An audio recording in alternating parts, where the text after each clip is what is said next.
The NFL playoffs are right around the corner. There is still a lot of football left to be played. Technically, even the Browns are still in the hunt. And if you haven't been to a game yet, SeatGeek takes tickets from all across the web and puts them into one area, making buying simple. They put these on a 1 to 100 scale, so you know you're getting a good deal. Plus, if you haven't done it yet, use my promo code KTO on your first purchase. That's good for $20 off. Big shout out to SeatGeek for the sponsor. Now, let's get into this video. Robert Griffin III, otherwise known as RG3, was once called the savior of football in the nation's capital. If you were to go back to 2012, which really wasn't that long ago, RG3 was on top of the football world. But since then, it's been a very tough road for this man. His downward spiral that eventually left him as a free agent for the 2017 season is one of the saddest football stories in recent memory. But to even understand why this is so sad, let me show you how RG3 became such a big deal.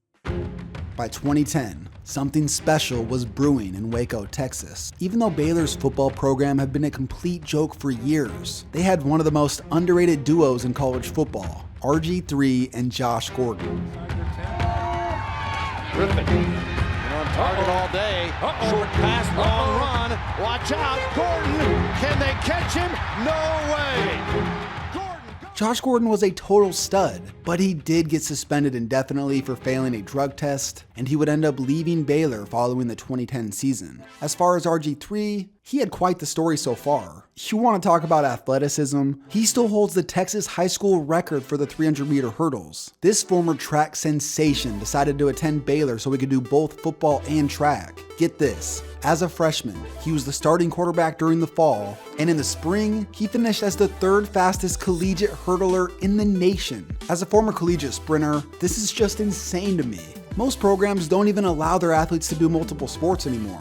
Yet, this dude was the star quarterback and an All-American hurdler. Just incredible. But after tearing his ACL his sophomore season, he decided to give up track and focus on rehabbing his knee so he could play football again. When he got back, RG3 would lead Baylor to their first winning season in 15 years. A torn ACL has been notorious as the grim reaper to sports careers. In spite of this, it almost seemed to help RG3. He focused on becoming much more of a passer compared to a runner. In 2010, we saw significant improvement in that area. The sky was the limit for 2011. First scene of RG3, Robert Griffin III, the junior quarterback, comes in to see his first action. Play action. He's going downfield for it all. Touchdown, Baylor! Kendall Wright. The 4th action. 3rd and 6 for RG3. He's going for it again. And he's got it again. Terrence Williams. What a night for Griffin.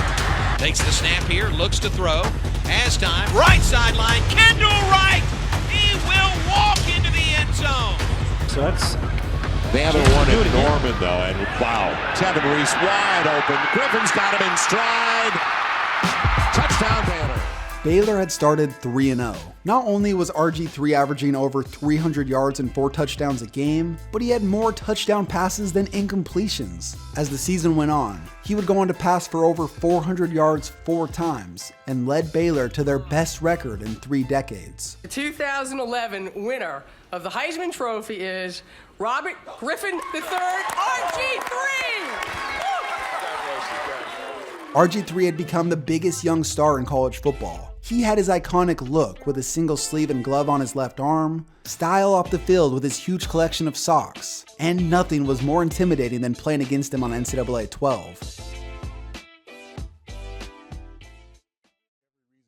Will he be the best at the next level? I would say it all boils down. That's the question. It all boils down to who wants you, and you're the best for that team. The conversation had begun. If you were picking number 1 overall, who do you take? This debate was heavily talked about for the months building up to the draft. Luck was considered a generational type of talent. Colts fans even embraced the whole suck for luck tank season. But then there was RG3, a guy with world-class speed, but still was an efficient passer. With the 2nd pick in the 2012 NFL Draft, the Washington Redskins select Robert Griffin III, quarterback, Baylor.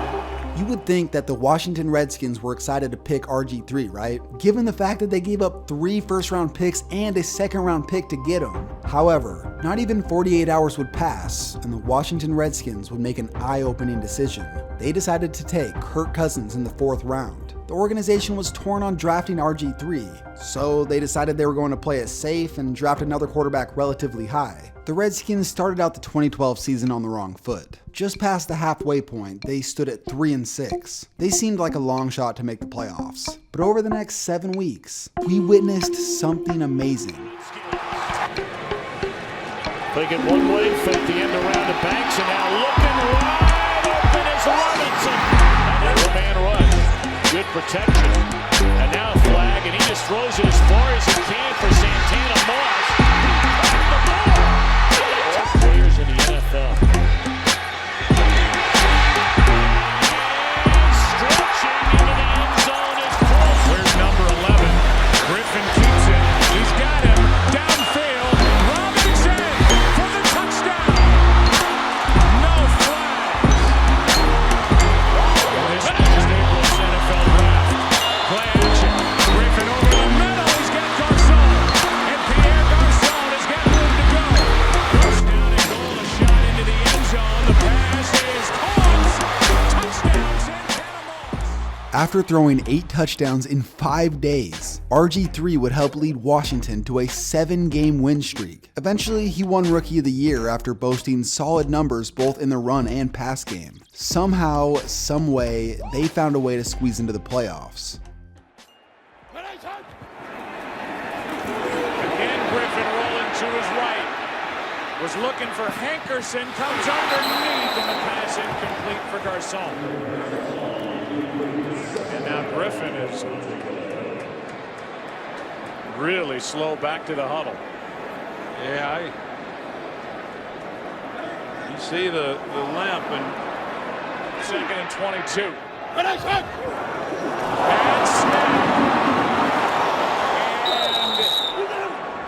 it belongs to Seattle. And Robert Griffin III is down on the ground and can't get up.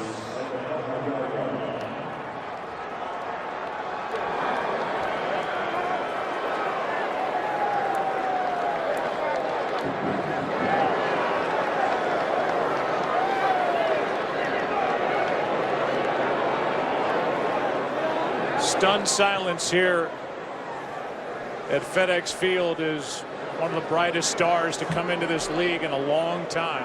Joe, it kind of goes back to the point that you made earlier as far as the conversation or lack thereof that occurred when the injury happened 4 weeks ago between him and between Mike Shanahan and Dr. James Andrews, and whether or not RG3 was at risk playing in this game with that injury. The later part of that article we talked about earlier, Dr. Andrews was saying, I'm the one that shut him down that day. Finally, I've been a nervous wreck letting him come back as quick as he has. He's doing a lot better this week, but he's still recovering, and I'm holding my breath because of it. To understand why it didn't work out for RG3 after his rookie season, you can look at it 2 different ways. 1, the injuries, and 2, possibly RG3's inability to get along with coaches. Let's look at number 1. RG3 could not escape the injury bug. Now, after tearing his ACL twice, not only was he a shell of his former self athletically, but the mental aspect can be devastating. Anyone who's experienced multiple injuries knows how much it can be a mental game. All the rehab you do, all the work you put in seems to go to waste. Many felt like he wasn't ready to begin the 2013 season after not playing in any of the preseason games, but he started anyway. The Redskins really stayed committed to that read option offense that had worked so well the year before. It was just the fact that RG3 didn't play as well. After a brutal loss late in the season, RG3 was benched in favor of Kirk Cousins. In 2014, he would sit out with a dislocated ankle for 7 weeks. In the preseason of 2015, a concussion would be the final straw in the RG3 era in Washington. When he was cleared, they moved him to 3rd string behind Colt McCoy and Kirk Cousins. He spent the rest of the year as the scout team safety. Can you believe that? Imagine having your former 1st-round quarterback practicing as a defender. It just blows my mind. After 2015, he would sign with the most dysfunctional team in the NFL, the Cleveland Browns, who were in complete rebuild mode, and RG3 became the show immediately. Griffin up the middle. and out of bounds at about the 15-yard line, and that's a huge collision on the near sideline. At this point, most people would have given in. This poor guy could not escape the injuries. He would end up declining 2 contract offers in 2017 and remained unsigned for the season. Currently, he is now mentoring Lamar Jackson in Baltimore. Now, let's look at reason number 2 for the downfall of RG3. RG3 tweeted out that he was put in an impossible situation with a coach who never wanted him. A lot of the disagreements came to how RG3 wanted to play. After that ACL injury his rookie year, he wanted to throw more and run less. His dad even spoke up publicly saying that he wanted to see more passing plays from the Redskins. I blame myself for not getting to the kid. He really believed he was Aaron Rodgers. In his mind, he believed he was Aaron Rodgers. I said, you know what? You're not Aaron Rodgers, and Aaron Rodgers is not you. Or Peyton Manning. Or Peyton Manning. In time, though, you can learn to drop back game, and you will get better. But you got to do some of the things that we've been doing your rookie year just to keep the defenses off you. But the next year, because of the injury, when he did have the injury, he felt like, hey, I can't run anymore. And I said, John Elway lost his ACL his sophomore year or senior year in college after his 3rd, 4th game. He's been playing with a brace on his knee for 16 games. He's never missed a game. So, if you can come back from that knee, but what you have to do is get better. Head coach Mike Shanahan has said publicly that RG3 demanded certain plays to be removed from the playbook. Dan Snyder, the owner, sided with RG3 over Shanahan. Snyder also agreed that he wanted to see more passes to preserve RG3. Shanahan didn't want RG3 to get hurt, but he felt he wasn't ready to be that passer quite yet. After that terrible 3-13 season in 2013, Shanahan was ready to quit anyway, but he ended up being fired. Next up, Jay Gruden, a no-nonsense type of dude. According to RG3, he was already gearing the offense towards the backup.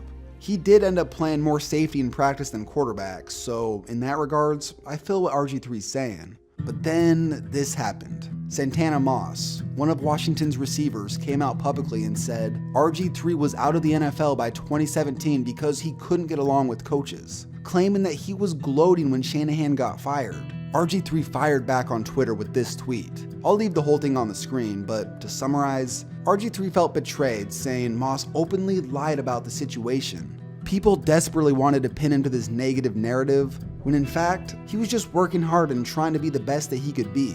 At the end of the day, us as fans have no idea what was truly said behind closed doors. The downfall of this once promising career was more of a combination of these 2 points than anything. But hold on, RG3 is only 28. Many former running quarterbacks have gone on to have successful seasons after this age. So to say that RG3's career is done? No way. This dude still has something in the tank. All he needs is another chance. Shot right here. We're going to see RG3 going for Perriman, reaches up, makes the catch. Is he inbounds? Touchdown! Rashad Perriman. A terrific throw, a better catch, and suddenly Rashad Perriman has arrived on the scene in week 2 of the preseason.